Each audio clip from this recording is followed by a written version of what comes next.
আসসালামু আলাইকুম। প্রিয় ভাইয়েরা, শুভেচ্ছা নেবেন। বিষয় সুকম নিয়ে আমার এই ভিডিওটি আপনাকে সম্পূর্ণ দেখতে হবে, অনুরোধ। দেখুন, আমি 2022 সালে লটারি প্রাপ্ত ছিলাম, অর্থাৎ 2022 সালে আমি লটারি পাই এবং আমাদের পরীক্ষা হয় 2023 সালে। তার মধ্যে আমি ছিলাম মার্চ মাসের, আমার আরও 4 মাস পরে রুস্টার হয়। তো আমি সবসময়ই আসলে যখন ভিডিও তৈরি করি, আপনারা হয়তো দেখেন যে আমার আল্লাহর প্রতি নির্ভরশীলতাটা একটু বেশি, আপনাদেরও আছে হয়তো। তো যখন 2022-এ আমি ভাষা শিখি, ওই বছর সবচেয়ে বেশি পরিমাণ ভিসা ইস্যু হয় এবং অতিরিক্ত অনেকগুলো ভিসা আসে বাংলাদেশে। তো তখনও পর্যন্ত আমাদের বাংলাদেশে 2-3 জন টিচারের ইউটিউব চ্যানেলে ধরেন সাবস্ক্রাইবার ছিল 2,000, 4,000 এরকম। কিন্তু এখন স্যারদের সাবস্ক্রাইবার প্রায় 60,000, 70,000 এরকম। বুঝতে পেরেছেন? মানে 2023 এবং 2024 সালে এই কোরিয়ামুখী আমাদের যে নির্ভরশীলতা, বিদেশ যাইতে হবে, কোরিয়া যাইতে হবে, এটা একটু বেশি পরিমাণে আর কি। আমি আপনাদের সাথে একটা বাস্তবতা আলাপ করি, যারা একদম নতুন আছে আপনাদের বিশেষ করে শোনা উচিত। তা হচ্ছে কি যে বাংলাদেশে ভিসা ইস্যু খুবই কম। আমি কোনো হতাশ করছি না, কিচ্ছু করতেছি না, এটাই হচ্ছে বাস্তবতা। ধরুন বছরে 4টা ইস্যু যায়, 4টা ইস্যুর মধ্যে আপনার দেখা গেল কি যে এই বছরে 2টা ইস্যু চলে গেল।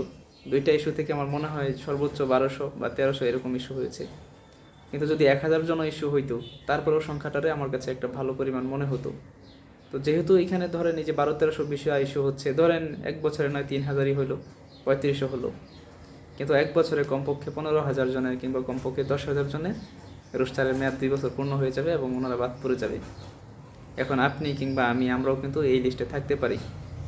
সবসময় একটা কথা বলে আসছি যে, বা আমি নিজে যেটা বিশ্বাস করি, আমার স্যার আমাকে বলছিল, মামুন রানা আপনি 2024 সালে কোরিয়াতে থাকবেন ইনশাআল্লাহ, আমার দোয়া আছে।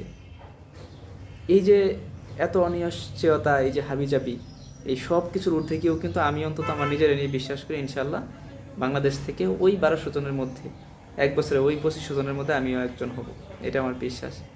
এবং এই যে ইস্যুটা গেল, এই ইস্যুতেও আমার অনেক বন্ধুবান্ধবের বন্ধুর ইস্যু হয়েছে আর কি, যারা আমার সাথে ভাষা শিখছে, আবার অনেকের হয়েছে না। না হওয়ার পরিমাণটা কি পরিমাণে একটু বেশি। এখন আপনি যখন এই লাইনে একদমই নতুন আসতেছেন, তখন খুব বেশি এক্সাইটেড হয়ে আসতেছেন, অনেক এক্সাইটেড, আপনি হিউজ এক্সাইটেড, তখন আপনার একটা প্রবলেম হবে। প্রবলেমটা কি জানেন ভাই? যেমন ধরেন অনেকেই মানে ইউটিউবে ভিডিও দেখেন, ভিডিও দেখে ঢাকা চলে যান, তখন কি সমস্যাটা হয়, কি সমস্যাটা হতে পারে, আমি কারোই ছোটো করতেছি না, প্লিজ ভুল বুঝবেন না। ঢাকা গেলেন, 8 মাস 9 মাস থাকলেন, প্রতি মাসে 7-8 হাজার টাকা করে খরচ হলো, সব কিছু হলো, হওয়ার পরে আপনি নিবন্ধনটাই করতে পারলেন না, তখন তখন কী হবে বলেন? নিবন্ধনটাই করতে পারলেন না, আবার একটা বছর পিছিয়ে গেলেন, ইত্যাদি ইত্যাদি, তাই না কথা? এখন এই যে এত অনিশ্চয়তা একটা ব্যাপার, যেখানে মনে করেন অ্যাপ্লাই করার অনিশ্চয়তা, তার অ্যাপ্লাই করতে পারলে পরীক্ষা দিলেন, পরীক্ষা দেওয়ার পর একটা ভালো মার্ক পাইতে হয়, তারপরে হচ্ছে গিয়ে রোস্টার হইলেন, রোস্টার হওয়ার পরের যে বিষয়টা, এই সবগুলো বিষয় যদি আপনি ধৈর্য ধরতে পারেন, তাহলে আমার কাছে মনে হয় আপনার এই লাইনে আসা উচিত। এবং এটা মনে করেন আপনাকে এটা ধরিয়ে আসতে হবে যে অন্তত 80% আপনার যাওয়ার সম্ভাবনা কম, বাকি 20% সম্ভাবনা নিয়ে আপনাকে এই লাইনে আসতে হবে। এবং আপনি এটার জন্য চাকরি ছেড়ে দিলেন, অনার্স থার্ড ইয়ার সেকেন্ড ইয়ারের পরীক্ষা বাদ দিয়ে দিলেন, এই সব কিছু যদি করেন, তাহলে কিন্তু সময় নষ্ট। এই সময় আর ফিরে পাওয়া যাবে না। সব কিছুর ঊর্ধ্বে হচ্ছে এই কপালটা ভাই। এই কপালে যদি লেখা থাকে, কেউ আপনাকে এই লাইনে আটকাইতে পারবে না। আর এই কোরিয়ান লাইনে আল্লাহর অশেষ রহমত ছাড়া অসম্ভব। হ্যাঁ, এই লাইনে একদম অসম্ভব। তাহলে আমার কথাটা হলো, যারা নতুন আছেন একদম এই লাইনে যদি আসেন, সম্ভব হলে অনলাইনে কারো টাচে থাকেন। আবার এরকম হয় আপনারা একদম সব পারেন, ইউটিউবে অ্যাভেলেবল ভিডিও আছে, একটা সঠিক গাইডলাইনের কারণে পরে শেষে গিয়ে 5 নাম্বার 10 নাম্বারের জন্য বাদ যান। ঠিক আছে, এই জিনিসটা আপনাদের ভুল। কত টাকা লাগে? যদি সম্ভব হয় অনলাইনে কারো টাচে থাকেন, এটা সবচেয়ে সুন্দর হবে। আর অফলাইনে যেতে পারেন যদি আবার অনেক টাকা থাকে, কিন্তু নিবন্ধনের কিন্তু নিশ্চয়তা নেই। আর অনলাইনে করলে যেটা হয়, একটু সময় বাঁচলো, সব কিছু বাঁচলো, শেষে গিয়ে আপনি মনে করেন নিবন্ধনটা করতে পারলেন, আলহামদুলিল্লাহ। ঠিক আছে, অনলাইন অফলাইন নিয়েও আমার এই ভিডিওর মূল বক্তব্য না, আমার মূল বক্তব্যটা হচ্ছে এই লাইনে আপনি একটা প্ল্যান নিয়ে আসেন, সময় নিয়ে আসেন। আর সবচেয়ে বড় যে কথাটা থাকবে, যদি আপনার বয়স থাকে, আপনি লেভেল পরীক্ষায় পাস করেন, টপিক লেভেল 2 দেন, লেভেল 3-4 পাস করে আপনি স্টুডেন্ট ভিসার জন্য অ্যাপ্লাই করেন, ইনশাআল্লাহ ইপিএসের চেয়ে সহজ হবে। এবং বাংলাদেশ থেকে আপনি এজেন্সিগুলো খোঁজ নিয়ে দেখেন, একটা ভালো পরিমাণ ভিসা প্রতিদিনই ইস্যু হয় স্টুডেন্ট ভিসায়। এখন বলবেন অত সহজ না, আপনি যেভাবে বললেন ব্যাংক ব্যালেন্স দেখাইতে হয় হাবি জাবি, এই পেপারগুলো অনেক পরে। আপনি বাংলাদেশে কয়জন টিচার আপনি দেখাইতে পারবেন যারা লেভেল 3 পাস আছে, যারা কোরিয়ান ভাষাটা শেখায়?